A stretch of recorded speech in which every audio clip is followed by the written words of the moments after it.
বেনজিরকে Awami League vanish করবে না। বেনজিরের পিছনে আওয়ামী লীগের এটা একটা ফাঁদ।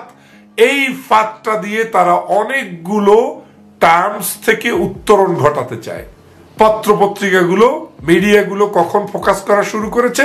যখন নিশ্চিত যে বেনজির সেফটি জোনে আছে, তার বাসাবাড়ি সব সেফ হয়েছে, তখন সরকার বলেছে এখন বলা বলি শুরু করো, এটা দিয়ে একটা প্যানিক তৈরি করো, বিদেশিদেরকে এখন আমাদের মার্কেটিং করতে হবে। কি করা হয়েছে? আপনি কি আওয়ামী লীগের কাউকে জিজ্ঞেস করলে বলবে যে বেনজির খারাপ? আপনি আওয়ামী লীগের শেখ হাসিনা থেকে শুরু করে কোন মন্ত্রী এমপি বেনজিরের বিরুদ্ধে কোনো কথা বলবে? টক শোতে, বাহিরে, ভিতরে কোথাও এখনো বলে না। শুধু একটা কথাই বলে যে কেউ যদি বিচারের সাব্যস্ত হয় আমরা তার বিচার করব, সমস্যার কিছু নাই। তাহলে কেউ যদি বিচারের সাব্যস্ত হয়, সেই ব্যক্তি শুদ্ধাচার পুরস্কার পায়, সেই ব্যক্তি তোমার এত কিছু উপহার পায়, সেই ব্যক্তির জন্য তোমরা এত কিছু করলা, তোমরা কি তাকে শেষ করে দিবা? মোটেও না। তা করা হবে, সে কারণেই ব্যাংকের টাকা পাবেন না, জমি জমা বিক্রি করা শেষ, ফ্ল্যাট, বাড়ি, গাড়ি যা কিছু আছে সবকিছু এখন তথ্য প্রকাশ হচ্ছে যে সব তিনি বেচে টেচে শেষ করে দিয়েছেন।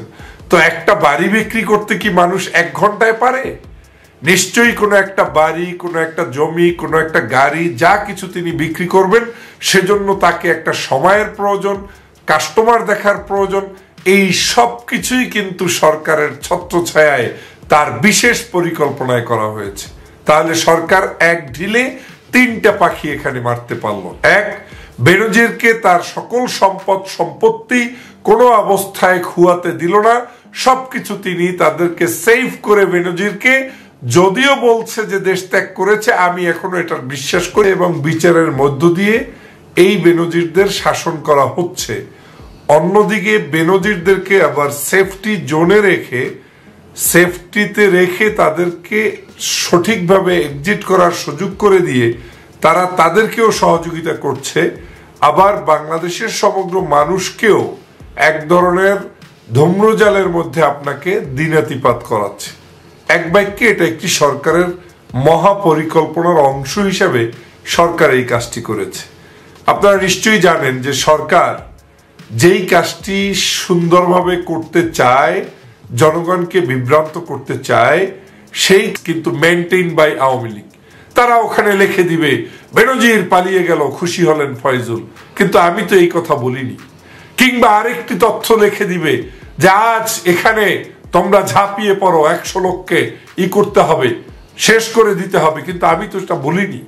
এই যে বিভিন্ন তথ্য, এই তথ্য বিভ্রান্ত, পেজ বিভ্রান্ত, বিভিন্ন ধরনের অপকর্ম, এগুলোতে আওয়ামী লীগ এতটা এক্সপার্ট হয়েছে, এটার উপরে তাদের পিএইচডি করা শেষ। যার প্রমাণ আপনারা গতকালকে দেখলেন, মেটা থেকে আওয়ামী লীগের 148টি পেজ এবং আইডি এবং তাদের যে সিআরআই, এই যে তাদের গবেষণা সেল, এগুলোকে নিষিদ্ধ করা হয়েছে। মেটা বন্ধ করে দিয়েছে শুধুমাত্র তাদের মিথ্যাচার, অপচার এবং বিএনপি বিরোধী মতের মানুষদের বিরুদ্ধে লেগে থাকার কারণে।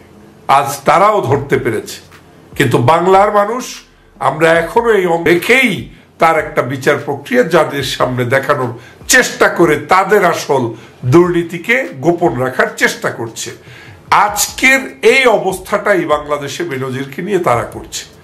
আমরা যারা বেনজিরের এই দুর্দিনে অনেক খুশি হয়েছি, আমরা যারা বিভিন্ন বক্তব্য দিয়েছি, আমাদেরকে এই সরকার চাচ্ছে যে বেনজিরের ফাঁদে আপনি পাড়া দেন। যদি বেনজিরের ফাঁদে আপনি পাড়া দেন, সরকার কি? আপনার কাছে কি মনে হয় যে সাংবাদিকদের কাছে তথ্য নেই? আপনার কাছে কি মনে হয় যে বাংলাদেশের শেখ হাসিনা জানে না? এই সব কিছু হচ্ছে আওয়ামী লীগের একটি সাজানো প্যাকেজ প্রোগ্রাম। এই প্যাকেজ প্রোগ্রামটার মধ্যে বাংলাদেশের বিরোধী মতের মানুষদেরকে, বাংলাদেশের সাধারণ মানুষদেরকে নিমজ্জিত করে রাখছে ওরা। ওদের উদ্দেশ্য মূলত ওরাই জানে, এবং সেই উদ্দেশ্যটাই কিন্তু ওরা বাস্তবায়ন করার পথে এগিয়ে চলেছে। এখন যারা বেনজিরকে নিয়ে অতি উৎসাহী, বেনজিরের পালিয়েছে, বেনজির পালাতে বাইরে সাজিয়ে দিয়েছে, তখন সেটাকে পত্রপত্রিকা ওই সাজানোর আলোকে বিবৃতি দিচ্ছে।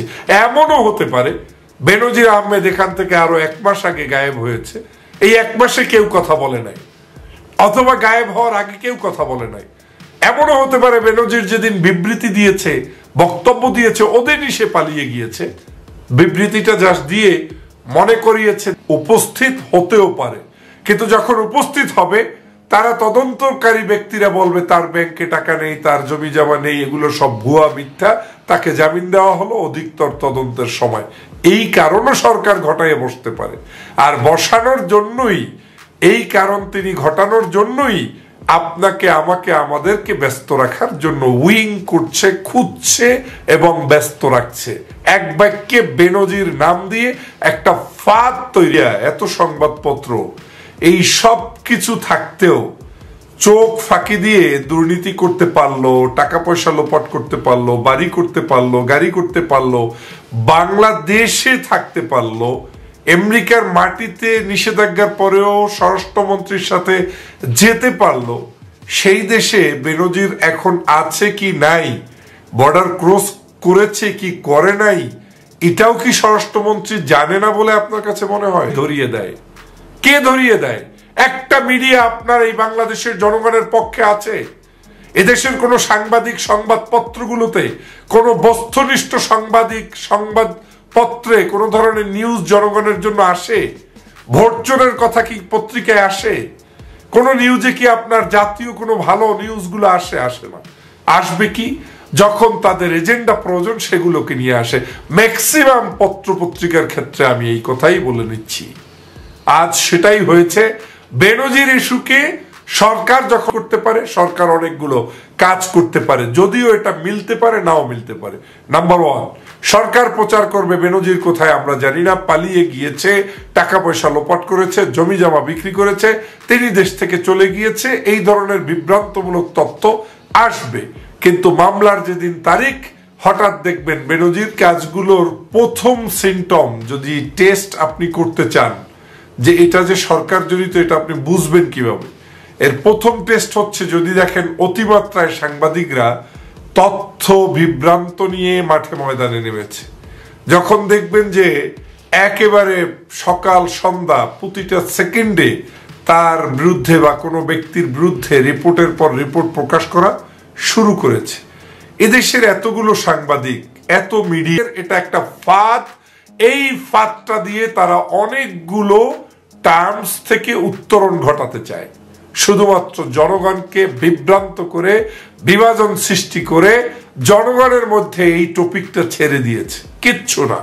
আপনি আন্দোলন থেকে বিমুখ থাকেন, আপনি সত্য তথ্য বলা থেকে বিমুখ থাকেন, এবং এই ব্যাড প্র্যাকটিসটা ব্যক্তিগতভাবে আমি অনেক দেরিতে হলেও বুঝতে পেরেছি।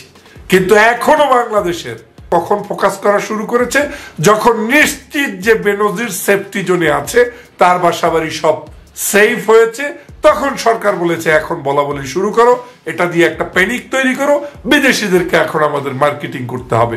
আর দ্যাট ইজ গোয়িং ওয়ান।